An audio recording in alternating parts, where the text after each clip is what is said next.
Welcome to the Social Chase podcast show. The Social Chase mission is to share stories, pay it forward to help others in the autism and disability community.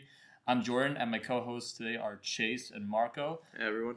Welcome our special guest, Chanel Darden, today. Hi, Jordan. Hi, how you doing today? I'm good. How are you? We want to tell you more about Chanel. Chanel Darden is a 23-year-old African-American neurodivergent entrepreneur, digital artist, and inclusion advocate, transforming creative education through her company, Creative Talentz LLC. Once nonverbal and diagnosed with autism as a toddler, Chanel now inspires others through storytelling, public speaking, and inclusive programming. As founder and CEO of Creative Talentz, she empowers neurodiverse youth through animation, workshops, and community engagement focused on creativity, self-expression, and inclusion. Since launching her YouTube platform in 2023, she has created more than 90 original videos while building a growing audience around positive and educational content. That's awesome. Thank you. You're welcome.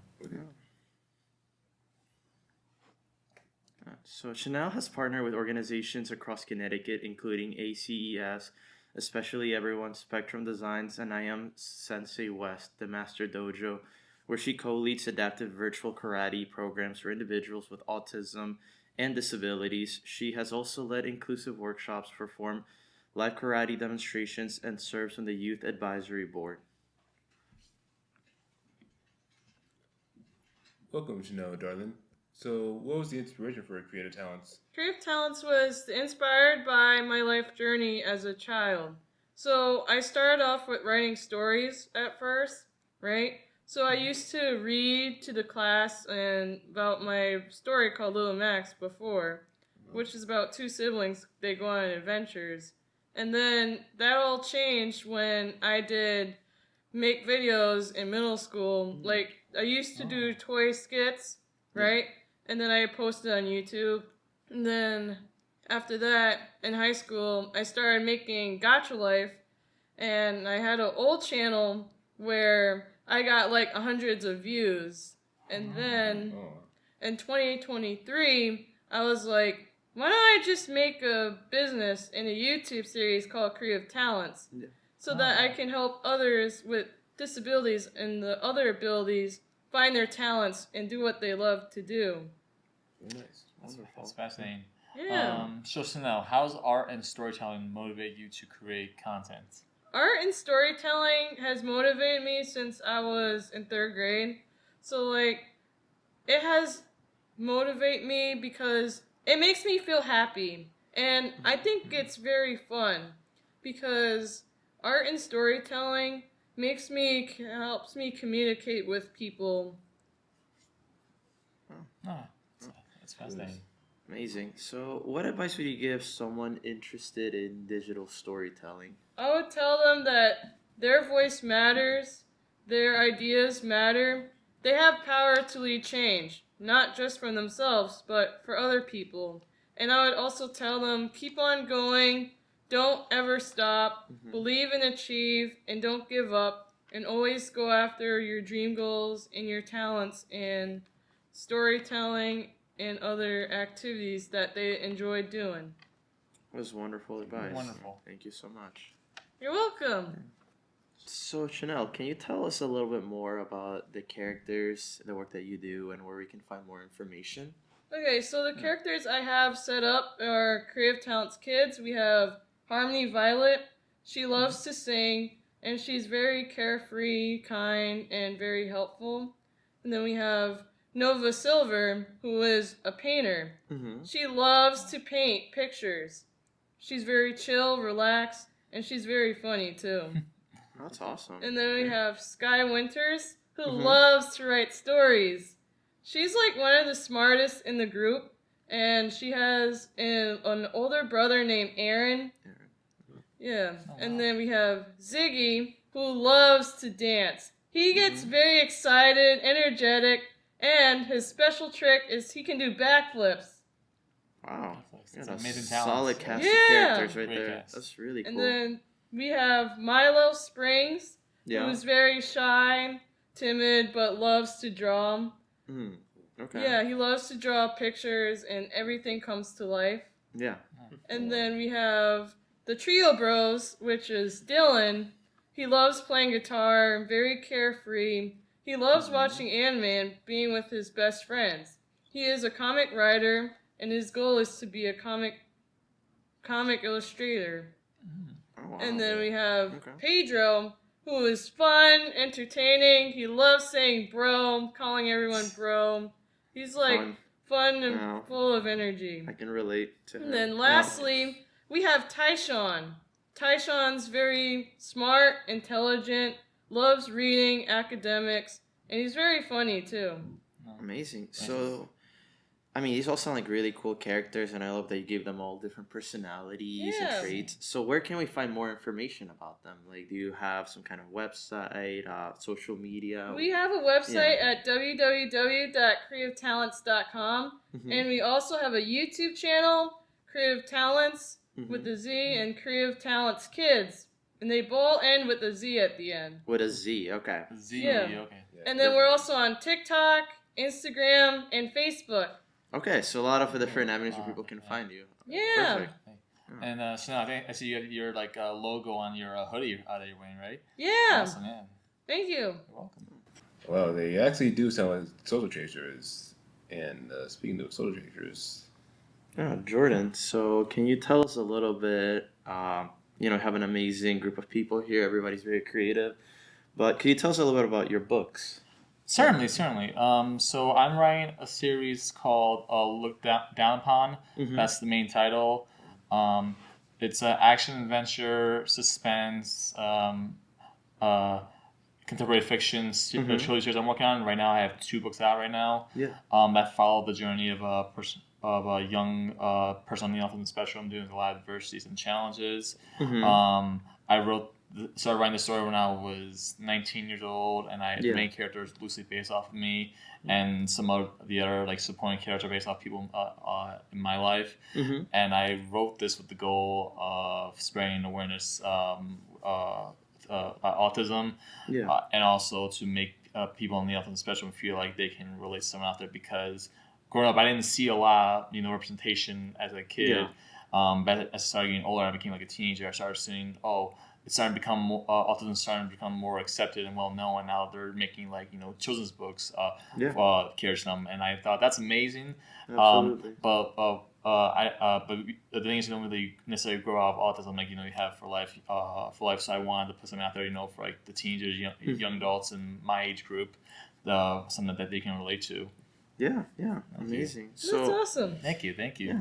So Jordan, what has been, I think you've touched on a lot of like very important points, but I'm wondering, like, what has been the most rewarding part about writing and sharing your books, with people so far?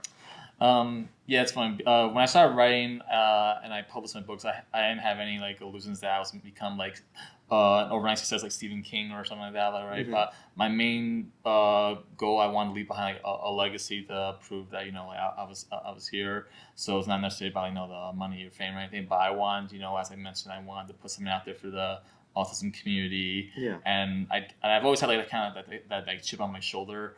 Since I've been diagnosed, and like a lot of doctors, teachers, peers kind of put these set expectations on me about like, you won't ever drive, you won't ever live independently, you won't go to college or stuff like that. So I really wanted to prove this to all the people that doubted me and my lessons wrong. But also one of my very first book signings, I believe was actually at the Autism Forum back in April with the Social Chase. One parent approached me because this book's also not just for teens or young adults, but it'll also be for like family members, parents. They said, you writing publishing this book gives me hope for my kid, and that really touched my heart. And I think that's when it hit me that this is something bigger than myself. This is about the whole community. So I wanted to write this book and to help the people in my community be seen.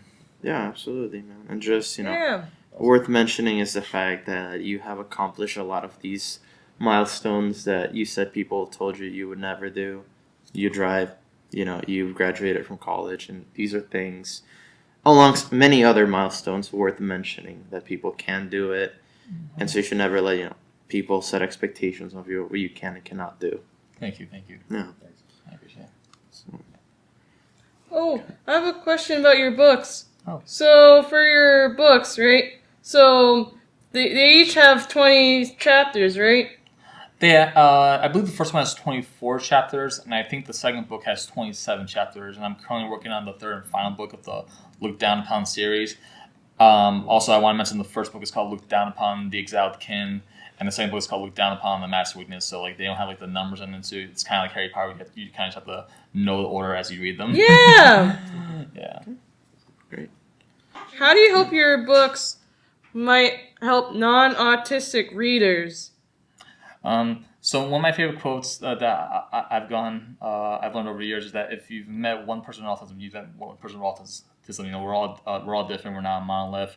But but as a kid, one of the things my mom told me was like, another parent asked her, "Oh, your child has autism. I'm so sorry." And she retorted by saying, "My kid's awesome." Like, fine. So I wanted to, I hope my books teach people who don't have autism or mental disabilities that we're different but not less. So I want and that we're just capable of anything that like a neurotypical person might be. My